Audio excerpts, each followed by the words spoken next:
Hello there. I made some rather extraordinary claims about the golden ratio in the previous video, so I thought that maybe I should back that up a little bit. The golden ratio is the ratio that you get in the most aesthetically pleasing rectangle, where if you take this side here and copy its length over here, you get a smaller rectangle over on this side, and that small rectangle is actually supposed to be similar to the whole. So to do this, we can put in a couple numbers here. If we call this, say we call this length 1, then this would also be 1, and this whole length down here, we'll call that x. So this little length, that's x minus 1. So in the smaller version, this is the thin side, that's x minus 1, and up here that is the 1. Label a couple points on here, so turning this sideways, that's going to be Q, that'll be D, and this will be P, and this will be B. So by the similarity, we get some ratios. So matching these parts up, QP, that's going to match with the AB, and QD, that's going to match with the AC. And then I can make the substitutions in there. So the AB, that's this whole thing here, that's just X. And then over on the other side we got the thin one, x minus 1 over this one, 1. Okay, it's a quadratic, multiply, cross multiply. So I'm going to get that, and then I get 1 equals x squared minus x. And now I get x squared minus x minus 1 equals 0. And solving this quadratic, we get this. You can go through the steps of that. Remember, though, that this has to be a distance. So the negative solution is not going to work, and it's just going to be 1 plus root 5 all over 2. And that is about 1.618. Okay, so now some other interesting things.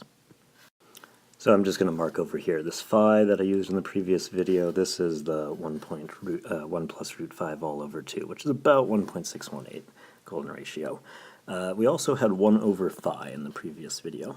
So by definition, this would have to be this, and now I can work with inverting those fractions. This is going to become 2 over 1 plus root 5. And there's a trick for rationalizing denominators when you have these square roots of 5 in there. And it's going to work where you multiply by what I believe is called a conjugate. 1 minus root 5, 1 minus root 5. So both top and bottom are being multiplied by this number, so it's not changing what 1 over phi is, because that's effectively multiplying by 1. But the nice thing is the bottom's going to become rational. Oops, just realized that I made a mistake in the video here. This was 2 over all this stuff, so we get 2 minus 2 root 5.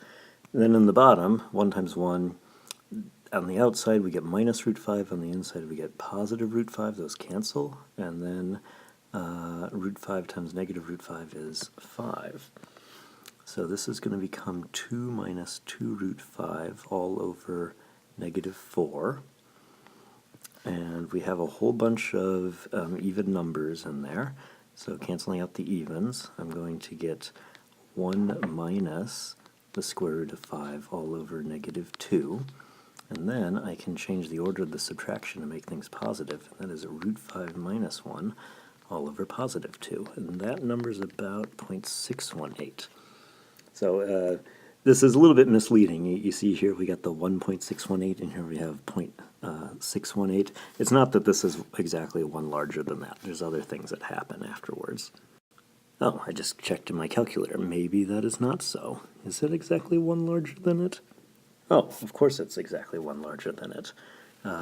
If I add in plus 1 after all this, minus 1 all over 2, I get plus 2 over 2, and that would get me up to the positive 1. So yes, this plus 1 will get me over there. And then I made one other extraordinary claim. So I'm going to scroll down a little bit. Or I just move everything in a crazy fashion like that. Okay, what was the thing that we were going to show? Yes, we had a tiny length in the other one, which was the golden ratio minus 2 over the golden ratio. Now, if I try to get these to have a common denominator, this actually becomes phi squared over phi minus 2 over phi, which will be phi squared minus 2 all over phi.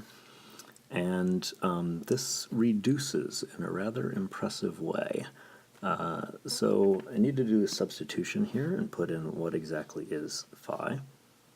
I'm not going to use this one. Turns out this one's a little bit easier to use. So there's phi, 1 plus root 5 over 2, and then I got minus 2 over that, 1 plus root 5 over 2. Okay, put the 2's together, so flip that so it's just one numerator, one denominator. I'm getting that sense that I'm going down a deep, dark path. Okay, I need a common denominator. So I'm going to multiply this one here by the denominator, 1 plus root 5, on top and bottom. And this one over here is going to be multiplied by the denominator over here of 2. So we'll get this.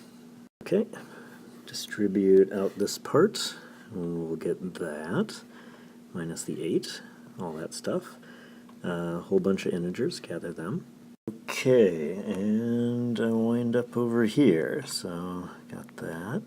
Well, that was negative 3 plus 1 is negative 2. Here we have the 2's, we factored those out and canceled with the 2 down there.